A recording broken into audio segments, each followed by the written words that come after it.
നമസ്കാരം. ഇത് ടാറ്റ കേവാണ്. കേവിൻ്റെ ഡീസൽ മോഡലാണ്. ഇതിലേക്ക് വരുന്നതിന് മുന്നേ ഒരിത്തിരി കാര്യങ്ങൾ ടാറ്റ മോട്ടോഴ്സിനെ കുറിച്ച് പറയണം. ടാറ്റ മോട്ടോഴ്സിൻ്റെ വളർച്ച നമ്മൾ കണ്ടുകൊണ്ടിരിക്കുകയാണ്. കൊമേഴ്ഷ്യൽ നിന്ന് ഇൻഡിക്ക പോലുള്ള കാറുകളിലേക്ക്, അവിടെ നിന്ന് നെക്സോൺ പോലെ, പിന്നെ EVയിലേക്ക്, അങ്ങനെ ആ ഒരു വളർച്ച ഇങ്ങനെ വന്ന് ഇപ്പോൾ എത്തി നിൽക്കുന്നത് കേവിലാണ്. എനിക്ക് തോന്നുന്നു ടാറ്റ മോട്ടോഴ്സിൻ്റെ മറ്റൊരു നാഴികക്കല്ല് എന്ന് വിളിക്കാവുന്ന വണ്ടിയെന്ന് കേവിനെ പറയാം. ഇതിൻ്റെ പുതിയ എഞ്ചിനുകളും അതുപോലുള്ള ഡിസൈനും അതുപോലുള്ള വകഭേദങ്ങളും എല്ലാം ടാറ്റ മോട്ടോഴ്സിന് ഒരു ഇത്തിരി ആ ഒരു മുൻതൂക്കം കൊടുക്കുന്നുണ്ട് ആ ഒരു മാർക്കറ്റിൽ. അപ്പോൾ വണ്ടി പ്രാന്തൻ്റെ പുതിയ വീഡിയോയിലേക്ക് എല്ലാവർക്കും സ്വാഗതം. നമുക്കിന്ന് കുറച്ചധികം കാര്യങ്ങൾ സംസാരിക്കാനുണ്ട്. ഡീസൽ പെട്രോൾ എഞ്ചിനുകളെ കുറിച്ച്, ഈ ഒരു വണ്ടിയുടെ ഡിസൈനെ കുറിച്ച്, അങ്ങനെ കുറച്ച് കാര്യങ്ങളുണ്ട്. അപ്പോൾ എല്ലാം പറയാം, വരൂ. ഈ വണ്ടി എന്ന് പറയുന്നത് പെട്രോൾ അല്ല, ഡീസലാണ്. അപ്പോൾ ഡീസലും പെട്രോളും എഞ്ചിൻ്റെ ആ ഒരു കാര്യം എന്ന് പറയുമ്പോൾ ഇപ്പോൾ ഒരു ഡീസൽ DCA കൂടി വന്നു എന്നുള്ള കാര്യം ഒരു മികവായിട്ട് പറയാം. കൂടാതെ പെട്രോൾ എഞ്ചിൻ്റെ ആ ഒരു കാര്യം ഓൾ ടുഗദർ വേറെ തന്നെ പറയണം. എന്തായാലും നമുക്കിന്ന് ഡീസലിനെ കുറിച്ച് സംസാരിക്കാം.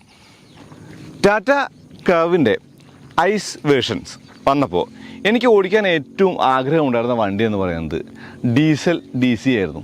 അതുകൊണ്ട് തന്നെ ഞാൻ ചോദിച്ചാണ് ഈ ഒരു വണ്ടി മേടിച്ചത്. എനിക്ക് ആദ്യം ഇത് വേണം, പെട്രോൾ ഞാൻ പിന്നെ ഓടിച്ചോളാം എന്ന് പറഞ്ഞിട്ട്. സോ നമുക്ക് ആദ്യം സംസാരിക്കേണ്ടത് ഈ എഞ്ചിനെയും ഗിയർ ബോക്സിനെയും കുറിച്ചാണ്. അതിനു മുന്നേ ഇതാണ് ടാറ്റ കേവിൻ്റെ ആ ഒരു കീ. ഈ കീ ഞാൻ ആ വാക്കറൗണ്ടിൽ കാണിച്ചിട്ടുണ്ട്. എന്നാലും നല്ല ഭംഗിയുള്ള ഒരു കീ ആണ്. ടാറ്റ മോട്ടോഴ്സ് ഏജസിനപ്പുറം കീ മാറ്റിയേക്കാണ്. ഇത് കൊള്ളാം, എലഗൻ്റാണ് കേട്ടോ. ഇതിൽ ലോക്ക് അൺലോക്ക്, ആ ഒരു ലൈറ്റ്, ബൂട്ട്, ബട്ടൺസ് ഉണ്ട്. ഇനി ബോണറ്റ് തുറക്കണം. ഞാനത് ഓപ്പൺ ചെയ്ത് വെച്ചിട്ടുണ്ട്. ബോണറ്റ് തുറക്കുമ്പോൾ ഞാൻ ആദ്യം നോട്ടീസ് ചെയ്ത കാര്യം എന്ന് പറയുന്നത് ഈ ഒരു ബോണറ്റ് ശരിക്കും അങ്ങ് മുകളിലേക്ക് തുറക്കുന്നുള്ളതാണ്. Thanks to the hinges. ആ ഒരു ഹിഞ്ചസിൻ്റെ ഐഡിയ ഉണ്ടോ? ശരിക്കും ഇത് നമ്മൾ നെക്സോണിൽ കണ്ടിട്ടുണ്ട്. നെക്സോണിൻ്റെ ബോണറ്റ് ആ ഒരു അടയ്ക്കുമ്പോൾ ആ ഒരു ഫെൻഡറിൻ്റെ അകത്തേക്ക് കയറി നിൽക്കാൻ വേണ്ടി ഒരു ഹിഞ്ചിൻ്റെ ഡിസൈൻ കൊടുത്തിരുന്നു. ഇത് കുറച്ചും കൂടി ബ്രില്യൻ്റ് ആണ്. ഒന്നും കൂടി ഉയരത്തേക്ക് തുറന്നു വയ്ക്കാൻ പറ്റുന്നുണ്ട്. പിന്നെ അതാ ആ ഒരു ഫോം കൊടുത്തിട്ടുണ്ട്. അത് ഒരിത്തിരി ഡാമ്പിംഗ് ആണ്. ഈ ഒരു സ്വിച്ച് നോക്കിയേ, ഇതാണ് ബോണറ്റ് ഓപ്പണിങ്ങിൻ്റെ സ്വിച്ച് എന്ന് പറയുന്നത്. അത് അവർ വെച്ചേക്കുന്നത് ആ ഒരു ഭാഗത്താണ്. 90s കാറുകളിലേ ബോണറ്റ് 2 സ്റ്റെപ്പ് അഡ്ജസ്റ്റ് ചെയ്യാൻ പറ്റുമായിരുന്നു, തുറന്നു വയ്ക്കാൻ പറ്റുമായിരുന്നു. 2 ഹോളൊക്കെ കൊടുക്കും. ഇവിടെ പക്ഷേ ഒന്നേ കൊടുത്തുള്ളൂ. നൈസാണ് എന്തായാലും, അങ്ങനെ കൊള്ളാം. ഇവിടെ ആ ഒരു ലൈറ്റിൻ്റെ ഡിസൈൻ എലമെൻറ്റുകൾ കാണാം. ഇതെന്ന് പറയുന്നത് ആ ഒരു ഡിസൈനിലേക്ക് ആൾട്ട് കൊടുത്തിട്ട് വേറെ വരാം. അപ്പോൾ എൻജിൻ എന്ന് പറയുമ്പോൾ ഇത് ഡീസൽ എഞ്ചിനാണ്. 4 സിലിണ്ടർ ഡീസൽ എഞ്ചിനാണ്. ഇതിൻ്റെ പെർഫോമൻസിൻ്റെ അല്ലെങ്കിൽ കാര്യങ്ങളൊക്കെ ഞാൻ വണ്ടി ഓടിക്കുമ്പോൾ പറയുള്ളൂ. എന്നാലും ഈ എഞ്ചിൻ്റെ പ്രത്യേകതകൾ പറയാം. ഇപ്പോൾ നെക്സോണിൽ നിന്ന് മാറ്റമായിട്ട് പറയാനുള്ളത് ഷോർട്ടറായിട്ടുള്ള ആ ഒരു ഇൻടേക്ക് പൈപ്പാണ്, എയർ ഇൻടേക്ക് പൈപ്പാണ്. ഈ ഒരു പൈപ്പ് കണ്ടോ, ഇത് ഷോർട്ടാണ്, മുകളിലുമാണ്. പിന്നെ ഇവിടെ ആ ഒരു ഫോം ബേസിട്ടാണ് ആ ഒരു ഇൻസുലേഷൻ കൊടുത്തത്, കണ്ടില്ലേ? ഇത് താഴെ ഓയിൽ സമ്പിനും ഉണ്ട്. ഇതൊക്കെ NVH ലെവൽ കുറയ്ക്കാനുള്ള ഐഡിയാസാണ്. ഈ പൈപ്പിന് ഷെനോൺ പൈപ്പ് എന്നാണ് പറയുന്നത്, ഈ ഒരു പൈപ്പിൻ്റെ കാര്യം. പിന്നെ മൗണ്ടുകൾ മാറിയിട്ടുണ്ട്, വേറെ മൗണ്ടാണെന്ന് പറയുന്നുണ്ട്.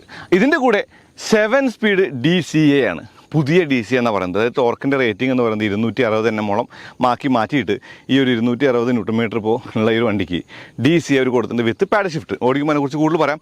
എന്തായാലും ഇതിൻ്റെ ആ ഒരു വേരിയബിൾ ജോമെട്രി, ടർബോയും ഫ്ലാറ്റ് ടോർക്ക് കർവ് എന്ന് പറയുന്ന ആ ഒരു കാര്യവും, അങ്ങനെ പുതിയ ഒരുവിധം ടെക്നോളജികളൊക്കെ തന്നെയും ഈ ഒരു എഞ്ചിന് അവർ കൊടുത്തിട്ടുണ്ട്. എനിക്ക് തോന്നുന്നു പെട്രോളിൽ കുറച്ചും കൂടി ഡീറ്റെയിൽ ആയിട്ട് ആ ഒരു ഇലക്ട്രിക് ആക്ച്വേറ്ററൊക്കെ കാണാം നമ്മുടെ ടർബോയുടെ, അത് ഞാൻ കാണിക്കാം. പിന്നെ ഈ ഒരു ഫോമെല്ലാം കൊടുത്ത് എനിക്ക് വീണ്ടും പറയേണ്ട ഒരു കാര്യമായിട്ട് തോന്നി. കാരണം ചെറിയ ആ ഒരു തോട്ട്സ് അല്ല, അത് നീറ്റായിട്ടുള്ള ഒരു എഞ്ചിൻ ബേയാണെന്ന് കാണാം. കണ്ടോ, ബാറ്ററി, അതുപോലെ വൈപ്പറിൻ്റെ ആ ഒരു ഫ്ലൂയിഡിൻ്റെ കാര്യം. ഇവിടെ ഈ ഒരു ഓയിൽ ഡിപ്സ്റ്റിക്ക് എടുക്കുമ്പോൾ ഈ പൈപ്പിൻ്റെ മുകളിൽ തട്ടുന്നുണ്ട്. അത് ഇത്തിരി ഫ്ലിംസി ആയിട്ട് തോന്നും. പക്ഷേ ഇത് ആ ഒരു കവറൊക്കെ കൊടുത്തിട്ട് ഈ ഷിനോൺ പൈപ്പിനെ അവർ പ്രൊട്ടക്റ്റ് ചെയ്തിട്ടുണ്ട്. നല്ല കാര്യം. ബോണറ്റിന് ഇൻസുലേഷനും കാണാം. കണ്ടോ, ഈ ഒരു പ്ലാസ്റ്റിക് പീസൊക്കെ. ടാറ്റ മോട്ടോഴ്സ് കുറച്ച് കളറുകളും വണ്ടിക്ക് കൊടുത്തിട്ടുണ്ട്, അതായത് പുതിയ കളറുകൾ. എനിക്ക് ഈ റെഡ് നല്ല ഇഷ്ടപ്പെട്ടു. നമുക്ക് തന്ന വണ്ടിയുടെ ഡീസൽ റെഡ് ആയിരുന്നു എന്നുള്ളതാണ്. ഇപ്പോൾ ലോക്ക് ചെയ്യുമ്പോഴേ ആ ഒരു ലൈറ്റ് കണ്ടോ, ആ ലൈറ്റ് ഡാൻസ് ചെയ്യുന്നത്. കൂടാതെ അങ്ങനെ അൺലോക്ക് ചെയ്താലും നമുക്ക് ആ ഒരു ഡാൻസിങ് കാണാം. അപ്പോൾ ഇതൊക്കെ തന്നെയും നമ്മൾ നെക്സോൺ EVയിൽ, സഫാരിയിൽ, അങ്ങനെയുള്ള മറ്റു പല വണ്ടികളും കണ്ടിട്ടുണ്ട്. എനിക്ക് തോന്നുന്നു അതിപ്പോൾ കേവിലുമുണ്ട്. പിന്നെ ഗ്രില്ലിൻ്റെ ഡിസൈൻ എലമെൻറ്റ് നല്ലതെന്ന് പറയുമ്പോൾ കുറച്ചധികം ഡീറ്റെയിലിംഗ് ആയിട്ട് ചെയ്തിട്ടുണ്ട്. ആ ഒരു എലമെൻറ്റുകളൊക്കെ വെച്ച് ഹോളൊക്കെ കൊടുത്തിട്ടായിട്ട് ലോഗോ ഇങ്ങനെ എംബോസ് ചെയ്ത് നിൽക്കുന്ന കാര്യമായിട്ട് കാണാം. താഴെ ആ ഒരു ഏഡാമിൻ്റെ ഡിസൈനും കൊള്ളാം. അതിലൊരു ക്യാമറ ഉണ്ട്, അത് 360 ക്യാമറയാണ്. ഓക്കെ, താഴത്തെ ഡിസൈൻ ഇതൊക്കെ സെയിം പാറ്റേൺ ആണ് ടാറ്റ മോട്ടോഴ്സിൻ്റെ ഇപ്പോൾ എല്ലാ വണ്ടിക്കും. പക്ഷേ എന്നാലും ഒരു ഇത്തിരി ഡിസ്റ്റിങ്റ്റീവ് ആക്കാനായിട്ട് ഈ ഒരു കേവിൽ അവർ ശ്രമിച്ചിട്ടുണ്ട് എന്നുള്ളതാണ്. ഒന്ന് താഴേക്ക് അങ്ങനെ നോക്കുമ്പോൾ നമുക്ക് ആ ഒരു സ്കിഡ് പ്ലേറ്റിൻ്റെ ഡിസൈനും കൂടാതെ ആ എലമെൻറ്റുകളും കാണാം. നല്ല ഭംഗിയുണ്ടത്. ഭംഗി എന്നാ പറയാം, അല്ലാണ്ട് വേറെ ഒന്നും പറയാനില്ല. തീർത്തും നീറ്റാണ് എന്നുള്ളതാണ്. അപ്പോൾ ബോണറ്റിൻ്റെ മുകളിൽ ആ ഒരു ഗ്ലാസ് വാഷ് ചെയ്യുന്ന നോസിലോ അങ്ങനെയുള്ള കാര്യങ്ങളൊന്നും തന്നെ ഇല്ല. എനിക്ക് ആ ഒരു 2 ക്രീസിങ്ങും അല്ലെങ്കിൽ കട്ടിങ്ങും പോലെ ആ ഒരു ബൾജൊക്കെ എനിക്ക് ഇഷ്ടപ്പെട്ടു.